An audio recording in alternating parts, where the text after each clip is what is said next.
மீனா மீனா எல்லாரும் வாங்க. எதுக்குடா இப்ப யாரம் போட்டுருக்கு? இல்லப்பா சொல்றப்பா, நீ வாப்பா. எல்லாரும் வாங்க. மீனா ஏங்க எதுக்குங்க இப்படி கத்திட்டு இருக்கீங்க? பாத்திரம் தேய்ச்சிட்டு இருந்தேன். சொல்றேன், நீங்க வா. நில்லு முதல்ல.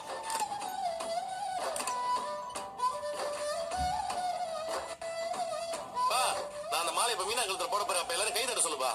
எதுக்குடா? நான் சொல்றேன்ப்பா, நீ கை தட்ட சொல்லுப்பா. எதுக்குங்க?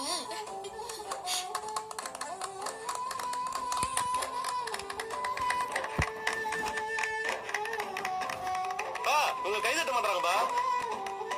ஏய் தட்டுறா.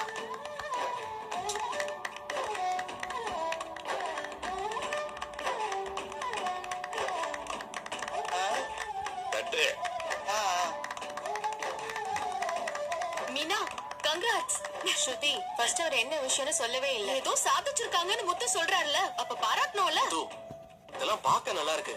ஆனா என்ன விஷயம் சொன்னா நாங்களும் சந்தோஷப்படுவோம்ல. அதான அப்படி என்ன நடந்ததுன்னு எல்லாத்துக்கும் முன்னாலே சொல்லு. ஆமாப்பா, மீனாக்கு ஒரு பெரிய டெக்கரேஷன் ஆர்டர் வந்துச்சுன்னு சொன்னோம்ல, அந்த அலங்காரத்தை அவன் மண்டபத்துக்கு வராமலே வீட்லயே இருந்தே முடிச்சிட்டாப்பா. ஏன்டா அவன் பொண்டாட்டி என்ன மியூசிஷியனா? இங்க இருந்துகிட்டு எப்படி அங்க வேலை செய்ய முடியும்? மந்திரவாதி இல்லடா, புத்திசாலி. எல்லாம் தொழில்நுட்பம். ஓ டெக்னாலஜி பத்தி நீங்க எனக்கு சொல்லி தரீங்க. டேய் இருடா முத்து, அன்னிய மண்டபத்துக்கு போல. அவன் வேலை முடிச்சு கிளம்புற நேரத்துல அம்மாவுக்கு உடம்பு முடியாம போயிடுச்சான்டா.